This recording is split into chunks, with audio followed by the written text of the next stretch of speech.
ভাই তোমরা ফ্রি আছো? হ্যাঁ ভাই, আমরা ফ্রি আছি। অ্যাকচুয়ালি আমি কিছু স্ট্রেঞ্জার ভাই বন্ধুদের কিছু কোশ্চেন করে থাকি, তো ওরা যদি আনসার দিতে পারে তাহলে আমি কিছু ছোট মোটো গিফট দিয়ে থাকি, ঠিক আছে? তো তোমাদেরকে কিছুক্ষণ আগে ওখান থেকে নোটিস করছিলাম, তো ভাবলাম তোমাদেরকে দু চারটা কোশ্চেন করি। তো তোমরা কি আমার সাথে গেমটা খেলতে চাও? হ্যাঁ। আচ্ছা, তাহলে ফার্স্ট কোশ্চেন করি, ঠিক আছে? ফার্স্ট কোশ্চেন হচ্ছে, আমরা জানি 12 পরে 13 হয়, কিন্তু 12 পরে 1 হয় কিভাবে?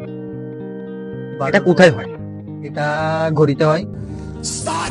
তুমি যদি নেক্সট কোশ্চেনে যেতে চাও, এই গিফটটা কিন্তু হারাতে হতে পারে যদি আনসারটা না দিতে পারো। আচ্ছা, ঠিক তুমি কি আছে। খেলতে চাও? ঠিক আছে, রিস্ক নেওয়া যাক। ঠিক আছে, তো এই যে পতাকাটা তোমরা দেখতে পাচ্ছ, এই পতাকাটা একটা দেশের পতাকা, তো দেশটার নাম কি?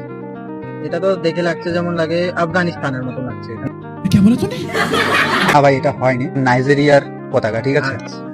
তো তারপরে তোমার যে গিফটটা আমি নিচ্ছি না, তোমরা যদি আমার চ্যানেলটা যদি ফলো করে রাখো, যদি দেখি আমি, তাহলে তোমাদের এই চকলেটটা তোমাদের হয়ে যাবে, ঠিক আছে? তো একটু দেখাও আমার চ্যানেলটা ফলো করে রেখেছো কিনা। দেখাচ্ছি। তো গাইজ, আপনারা তো দেখতেই পেয়েছেন ভাই চকলেটটা হেরে গিয়েছিল, তারপর আমার চ্যানেলটা ফলো করে রেখেছিল বলে চকলেটটা পেয়ে গেছে। তো আপনারা যদি আমার চ্যানেলটা ফলো করে রাখুন, তাহলে কোনো সময় দেখা হলে আপনারা এরকম গিফট জিততে পারেন।